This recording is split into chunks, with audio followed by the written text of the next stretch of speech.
ঘরে থাকা কিছু মশলা দিয়ে কি করে চিকেন তেহারি মাত্র কয়েক মিনিটে বানিয়ে ফেলবে আজকের ভিডিওতে সেটাই শেয়ার করব। আসসালামু আলাইকুম, কেমন আছো তোমরা সবাই? নতুন একটি রেসিপিতে তোমাদের সবাইকে স্বাগত জানাই। হাতে যদি বেশি সময় না থাকে তাহলে এই চিকেন তেহারি তোমরা একবার হলেও ট্রাই করে দেখতে পারো। মাত্র কয়েক মিনিট লাগে আর খুবই অল্প উপকরণে বানিয়ে ফেলতে পারবে। দেখে নাও তাহলে আমার আজকের রেসিপি। ভিডিও শুরু করার আগে একটাই রিকোয়েস্ট, চ্যানেলটিকে যদি সাবস্ক্রাইব না করে থাকো তাহলে সাবস্ক্রাইব করে দিও, আর ফেসবুক থেকে দেখলে পেজটাকে ফলো করতে ভুলো না। চিকেন তেহারি বানানোর জন্য আমি এখানে কড়াই বসিয়ে নিয়েছি। কড়াইয়ের মধ্যে দিয়ে দিব হচ্ছে সরষের তেল। তেল যখন গরম হয়ে আসবে তখন ওর মধ্যে সব ধরনের গোটা মশলা দিয়ে দিব। যেমন এখানে দুটো তেজপাতা নিয়েছি, আমি ছোট করে কেটে নিয়েছি। আর দিয়ে দিব হচ্ছে কয়েক টুকরো দারচিনি, কয়েকটা সাদা এলাচ, দুটো কালো এলাচ, আর দিয়ে দিব হচ্ছে 7 থেকে 8টা লবঙ্গ, আর 7 থেকে 8টা সাদা গোলমরিচ। এবার খুব ভালো করে এটাকে ভেজে নেব 1 মিনিটের মতো, যতক্ষণ না একটা খুব সুন্দর ঘ্রাণ বেরিয়ে আসে। খুব সুন্দরভাবে 1 মিনিট ভেজে নেওয়ার পর এবার এখানে আমি 3টে পেঁয়াজ কেটে রেখেছিলাম ছোট ছোট কুচি করে, সেটাই দিয়ে দিলাম। এই পর্যায়ে যখন পেঁয়াজ আমাদের ভাজা হয়ে আসবে তখন ওর মধ্যে এবার চিকেনগুলো দিয়ে দেবো। আমি এখানে 1 কেজি চিকেন নিয়েছি, খুব ভালো করে ধুয়ে রেখেছিলাম, এবার ওটাই দিয়ে দিলাম। পেঁয়াজটা খুব বেশি সেদ্ধ করে নিতে হবে না, আবার খুব বেশি ব্রাউন কালারও করে নিতে হবে না। হালকা যখন ভাজা হয়ে আসবে তখন ওর মধ্যে এবার চিকেনগুলো অ্যাড করে দেবো। চিকেনগুলো অ্যাড করে দেওয়ার পরে খুব ভালোভাবে সব কিছু মিশিয়ে নেব। চিকেন তেহারি বানাতে খুব একটা বেশি সময় লাগে না, হাতে অল্প সময় থাকলে তোমরা এই চিকেন তেহারি বানিয়ে ফেলতে পারবে। ছোট থেকে বড় সবাই খুবই পছন্দ করবে। এবার দিয়ে দিলাম হচ্ছে 1/2 চামচ শাহি জিরা আর 1 চামচ গোলমরিচ গুঁড়ো দিয়ে খুব ভালো করে আবারও সব কিছু মিশিয়ে নেব। খুব ভালো করে সব কিছু মিশিয়ে নেওয়ার পরে যেহেতু আমি এখানে কোনো রকম লঙ্কার গুঁড়ো ব্যবহার করবো না, তার জন্য 7 থেকে 8টা কাঁচা লঙ্কা দিয়ে দিলাম। কাঁচা লঙ্কা দিলে খুব ভালো ফ্লেভার আসে তেহারিতে।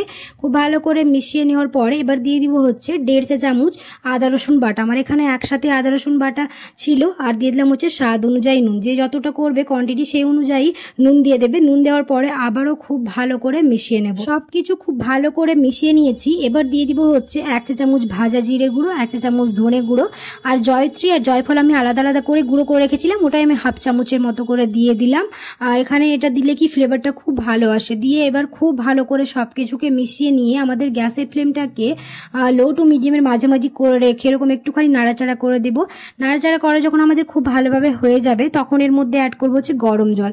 এখানে ঠান্ডা জলও দেওয়া যায়, তবে গরম জল দিলে কি খুব ভালো একটা স্বাদ আসে, তার জন্য আমি এখানে গরম জল দিয়েছি। একটুখানি পরিমাপ করে দিতে হবে। দিয়ে খুব ভালো করে মিশিয়ে নিয়ে এবার দিয়ে দিব হচ্ছে কাশ্মীরি মরিচের গুঁড়ো 1 চা চামচ। আমি এখানে কিন্তু কোনো রকম মরিচের গুঁড়ো ব্যবহার করবো না, এখানে কাশ্মীরি মরিচের গুঁড়ো দিয়েছি কালারটা আসার জন্য। খুব ভালো করে মিশিয়ে নিয়ে এবার ঢাকনা চাপা দিয়ে এটাকে কুক করে নেব। 4 থেকে 5 মিনিট ঢাকনা চাপা দিয়ে আমি এটাকে খুব ভালো করে কুক করে নিয়েছি। আমাদের চিকেনটা প্রায় সেদ্ধ হয়ে এসছে। এবার আবারও খুব ভালো করে একটুখানি নেড়ে চেড়ে নেব। এবার এর মধ্যে অ্যাড করব হচ্ছে পোলাওয়ের চাল। আমি এখানে 1 কেজি পোলাওয়ের চাল নিয়েছি, প্রায় 20 মিনিটের মতো ধুয়ে ভালো করে ভিজিয়ে রেখেছিলাম। এবার আমি এটাকে অ্যাড করে দিলাম, দিয়ে খুব ভালো করে মিশিয়ে নেব। হাতে খুব কম সময় থাকলে কোনো রকমভাবে বিরিয়ানি না বানিয়ে একবারে তেহারি বানিয়ে দেখবে দুর্দান্ত লাগে, অসাধারণ হয় খেতে, খুব তাড়াতাড়ি হয়ে যায়। সব কিছু খুব ভালো করে মিশিয়ে নেওয়ার পরে এর স্বাদটাকে দ্বিগুণ করার জন্য এখানে দিয়ে দিলাম হচ্ছে 2 চা চামচ গুঁড়ো দুধ। দিয়ে খুব ভালো করে মিশিয়ে নেব। এবার আমি এখানে ফুড কালার দিয়ে আলুটাকে সেদ্ধ করে ভেজে নিয়েছি, ওই ভেজে রাখা আলুটাই দিয়ে দেবো। দিয়ে আবারও খুব ভালো করে মিশিয়ে নেব। এখানে চাইলে তোমরা ফুড কালার না দিয়ে আলুটাকে এমনিও সেদ্ধ করে নিয়েও দিতে পারো, তবে আমি একটুখানি ফুড কালার দিয়ে দিয়েছি। দিয়ে খুব ভালো করে মিশিয়ে নেওয়ার পরে এবার এর মধ্যে দিয়ে দিব হচ্ছে গরম জল। এখানে আমি জলটাকে আবারও গরম করে নিয়েছি। এবার আমি চালটাকে সেদ্ধ হতে দেব। এবার ভালো করে নেড়ে আমি ঢাকনা চাপা দিয়ে কিছুক্ষণ রেখে দেব যাতে এটা খুব ভালোভাবে সেদ্ধ হয়ে যায়। 10 মিনিট পরে আমি এর মধ্যে অ্যাড করব হচ্ছে 1/2 চা চামচ গরম মশলা, আর দিয়ে দিব হচ্ছে ফ্লেভারের জন্য কাঁচা লঙ্কা। এই তেহারিতে যত কাঁচা লঙ্কা ব্যবহার করব ফ্লেভারটা খুব ভালো আসবে। দিয়ে 7 থেকে 8টা কাঁচা লঙ্কা দিয়ে আবারও খুব ভালো করে মিশিয়ে নিয়ে ঢাকনা চাপা দিয়ে আবারও কিছুক্ষণ রেখে দেব। লঙ্কাগুলো দেওয়ার পরে এবার দিয়ে দিব হচ্ছে স্বাদ অনুযায়ী নুন। এবার খুব ভালো করে মিক্স করে ঢাকনা চাপা দিয়ে আবারও কিছুক্ষণ রেখে দেবো যাতে আমাদের চালগুলো খুব ভালোভাবে সেদ্ধ হয়ে যায়।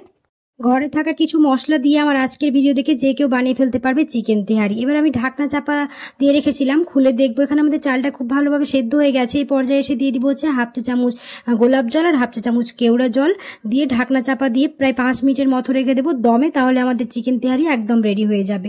প্রায় 5 মিনিট রেখেছিলাম, আমাদের চিকেন তেহারি একদম রেডি হয়ে গেছে। উপরের দিকে আমি একটুখানি পেঁয়াজ বেরেস্তা দিয়ে দিলাম। গরম গরম এই চিকেন তেহারি থালায় পরিবেশন করলে ছোট থেকে বড় সবাই খুবই পছন্দ করবে। আশা করছি আমার আজকের রেসিপি তোমাদের ভালো লেগেছে। যদি ভালো লেগে থাকে তাহলে অবশ্যই একটা লাইক করে দিও, আর কমেন্টে জানাতে ভুলো না কেমন হয়েছে।